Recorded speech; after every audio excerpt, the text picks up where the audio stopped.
For the first time, Nobel Prize to environmentalist was awarded in 2004. So 2004 में पहली बार Nobel prize दिया गया था एनवायरमेंटलिस्ट को, ठीक है। Baba Amte and Medha Patkar led which movement? Narmada Bachao Andolan. Which of the following is renewable resource of energy? Tidal energy. Tidal energy is the renewable resource of energy. Forest are used for all of above. तो फिर ये देखना पड़ेगा क्या है। रिड्यूसिंग ग्लोबल वार्मिंग, फिर इसको reconnect करो कि फॉरेस्ट जो है ग्लोबल वार्मिंग को कम करते हैं और सॉइल को बचाते हैं, सॉइल कंजर्वेशन, ठीक है, इरोजन से बचाते हैं। And then next is regulation of hydrological cycle, तो हाइड्रोलॉजिकल साइकिल को रेगुलेट करते हैं, ठीक है। Next is during photosynthesis the tree produce oxygen, ये तो ऑब्वियस ही है। when they prepare their food, they take carbon dioxide from environment and give out oxygen, which we take while respiration, right? So oxygen is very integral part of our lives, because without oxygen we cannot breathe, and without breathing we cannot survive, we cannot live. Chipko movement was started to conserve forest. Chipko movement ने क्या किया था? ये conserve मतलब बचाया, forest को बचाया था, ठीक है।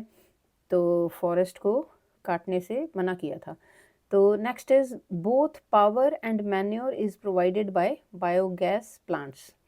तो बायोगैस प्लांट्स से क्या होता है? पावर और मैन्योर दोनों ही बनती हैं। अ food web consist of, food web में क्या होता है? इंटरलॉकिंग फूड चेन्स, ठीक है। Pyramid of number is upright. Pyramid of energy is also upright. According to Wildlife Institute of India, India has been classified into how many biogeographical zone? 10, ठीक है। तो wild life institute जो India का है वो क्या कहता है कि जो इंडिया जो है उसमें कितने बायो जियोग्राफिकल जोन हैं? 10 हैं। Cryopreservation of the plant seed and pollen is done at a very low temperature of minus 196 degree centigrade by using liquid nitrogen. तो इसको हम सेंटीग्रेड भी बोल देते हैं और इसको हम सेल्सियस भी बोल देते हैं। कई स्टूडेंट्स को ये बड़ी कन्फ्यूजन होती है। तो पहले इसको सेंटीग्रेड बोलते थे, ठीक है, आजकल इसको सेल्सियस बोलते हैं, लेकिन you can use both the words, celsius as well as centigrade, ठीक है। सेंटीग्रेड में तो ये होता है कि जो वाटर का फ्रीजिंग एंड बॉइलिंग पॉइंट में 100 स्टेप्स का डिफरेंस होता है, 100 डिग्रीज का।